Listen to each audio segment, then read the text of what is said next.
సభకు నమస్కారం.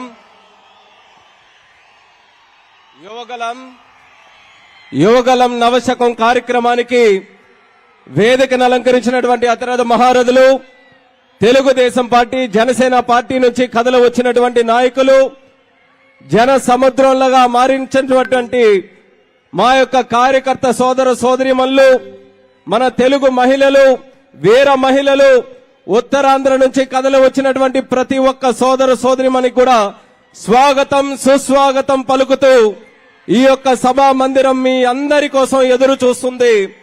మరి ఈ రోజు మనం జరుపుకుంటున్నటువంటి కార్యక్రమం మన ఉత్తరాంధ్ర ప్రాంతంలో మనం జరిపించుకోవడం మన అందరం చేసుకున్నటువంటి అదృష్టం. ఉద్యమాల పురిటిగడ్డగా ఉన్నటువంటి ఉత్తరాంధ్రలో దేశ రాజకీయ చరిత్రలో ఒక ఘట్టంగా మిగిలిపోయేటటువంటి కార్యక్రమమే ఈ యువగలం నవశకం కార్యక్రమం అనేది మీ అందరికీ కూడా తెలియజేసుకుంటున్నాను. ఎక్కడ మొదలైంది యువగలం?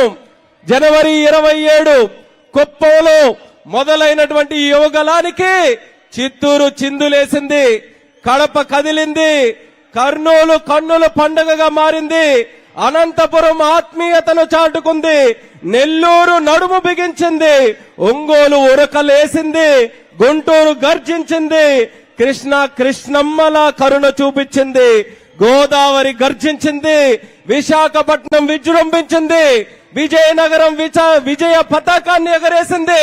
మరి శ్రీకాకుళం శంఖారావంతో పూనుకొని ఈ యావత్ ఉత్తరాంధ్ర కూడా ఉత్సాహంతో ఉరుముతో ఉద్యమిస్తూ ముందుకు నడుస్తూ ఎవరు దేనికి వచ్చినా సరే రాబోతున్నటువంటి ఎన్నికలకు జనసేన తెలుగుదేశం పార్టీ కలయిక సిద్ధంగా ఉన్నాం, రండిరా సాయికి అని కథలు వచ్చినటువంటి యువగలం ఈ రోజు ముగింపు కార్యక్రమం కాదు, ఇప్పటి నుంచి ఆరంభమవుతుంది. ఇదే ఉత్సాహాన్ని మనం కొనసాగించాలి. మరొక 100 రోజులు ఓపిక పట్టాలి. 100 రోజులు ఈ యొక్క ఉత్సాహాన్ని మనం కొనసాగిస్తే 100 రోజుల్లో మన తెలుగుదేశం పార్టీ జనసేన ప్రభుత్వం మళ్ళీ మనం అందరం కూడా చూడబోతున్నాం. 100 రోజుల్లో రాష్ట్రానికి పట్టినటువంటి శనిని మనం వదిలించుకోబోతున్నాం. 100 రోజుల్లో సైకోని తరిమి కొట్టబోతున్నాం. 100 రోజుల్లో రైతుల్ని మళ్ళీ రారాజులు చేయబోతున్నాం. 100 రోజుల్లో యువకులకి మళ్ళీ మంచి ఉపాధి అవకాశాలు కల్పించబోతున్నాం. 100 రోజుల్లో బడుగు బలైన వర్గాల్ని మళ్ళీ అట్టడుగు ఉన్నటువంటి వర్గాలని మళ్ళీ పైకి తీసుకొని రాబోతున్నాం.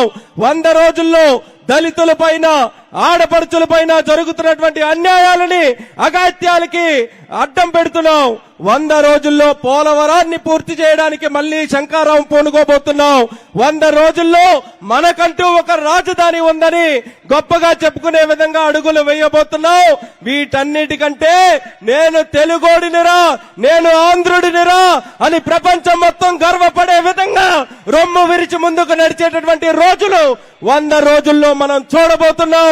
దానికి ఈ రోజు జరుగుతున్నటువంటి సభ సాక్ష్యం అనేది కూడా మీ అందరికీ తెలియజేస్తున్నాను. అందుకనే ఇదే ఉత్సాహంతో ఈ 100 రోజులు ఏ రకంగా 4.5 సంవత్సరాలు కష్టపడ్డామో అదే తీరుతో ముందుకు నడవాలి. 4.5 సంవత్సరాల క్రితం గుర్తుపెట్టుకోండి, ఎన్నికల ఫలితాలు వచ్చిన తర్వాత ఆ రోజు ఎంత పెద్ద మాటలు అన్నారు. 23 ఎమ్మెల్యేలు గెలిచాం తెలుగుదేశం పార్టీ తరఫున, 3 ఎంపీలే గెలిచాం. తెలుగుదేశం పార్టీ పని అయిపోయింది, చంద్రబాబు నాయుడు గారి పని అయిపోయింది, ఇంకా పసుపు రంగు అనేది కనబడదన్నారు. ఒక్కసారి వచ్చి చూడండి నా కనుచూపు ఎంతవరకు కనబడుతుందో. తెలుగుదేశం పార్టీ పసుపు రంగు, జనసేన పార్టీ కార్యకర్తలు కనబడుతున్నారంటే 4.5 సంవత్సరాల్లో ఈ ప్రభుత్వం, ఈ దుర్మార్గుడు, ఈ జగన్మోహన్ రెడ్డి మనకి ఎన్ని ఇబ్బందులు పెట్టినా సరే గుండె ధైర్యంతో ముందుకు నడిచాం తప్పితే ఏ ఒక్కరం కూడా వెనకడుగు వెయ్యలేదు. అది తెలుగుదేశం పార్టీకి, జనసేన పార్టీకి ఈ ఆంధ్రప్రదేశ్ మీద, తెలుగు గడ్డ మీద ఉన్నటువంటి నిబద్ధత అనేది మరొకసారి మనం అందరం కూడా చాటుకునే పరిస్థితికి వచ్చాం. ఇదే స్ఫూర్తితో ముందుకు నడుద్దాం. అందరూ కూడా కలిసికట్టుగా చాలా చక్కగా కార్యక్రమాలు ఈ రోజు వరకు కూడా నిర్ణయించుకొని ముందుకు నడుస్తున్నాం. ఇంకా రాబోతున్నటువంటి 100 రోజులు అదే క్రమంలో, అదే క్రమశిక్షణతో ముందుకు నడుస్తూ అనుకున్నటువంటి లక్ష్యాలని దాటుకుంటూ ముందుకు వెళ్లే విధంగా మనమందరం కూడా నడవాలని మళ్ళీ మీ అందరికీ కూడా తెలియజేసుకుంటున్నాను. మరి ఈ రోజు ఈ సభలో చాలా మంది స్పీకర్స్ కూడా ఉన్నారు. మరి ఎక్కడైనా సరే కొన్ని పొరపాట్లు జరిగితే ముందుగా మరి ఇక్కడికి విచ్చేసినటువంటి వాళ్ళు ఏర్పాట్లు కూడా మీరు చూస్తున్నారు. లక్షల మంది జనాభా కదిలి వచ్చినటువంటి ఈ సభ ఎక్కడ ఏ తప్పులు లోటుపాట్లు పొరపాట్లు లేకుండా జరగాలనంటే ఎవరి తరం కూడా కాదు. అందుకే పెద్ద మనుషుల్లా ఎవరికైనా ఎక్కడైనా బాధ కలిగినా ఎక్కడైనా ఏదైనా తప్పు జరిగిందని అనిపించినా సరే మనస్ఫూర్తిగా మీరందరూ కూడా క్షమించి ఇది మన కార్యక్రమంలో ఏ ఇబ్బందులు వచ్చినా సరే అది అందరం కూడా కలిసికట్టుగా భరించాలనే ఆలోచనతో అందరూ కూడా ఆశీర్వదించండి. ఈ రోజు ఈ సభను చూసి బాధపడాల్సినటువంటి వ్యక్తి ఎవరైనా ఉన్నారనంటే అది ఒకే ఒక్కడు, తాడేపల్లిలో పడుకున్నటువంటి పిల్లి బెదరాలి, పిల్లి దద్దరెల్లాలి తప్పితే మనం ఎవ్వరం కూడా బాధపడాల్సినటువంటి అవసరం లేదని ఇక్కడికి విచ్చేసినటువంటి కార్యకర్తలందరికీ కూడా మరొకసారి పిలుపునిస్తున్నాను. ఇప్పుడు తర్వాత మాట్లాడబోవాల్సినటువంటి స్పీకర్ మన పితాని సత్యనారాయణ గారిని వేదిక మీదకి ఆహ్వానిస్తున్నాం.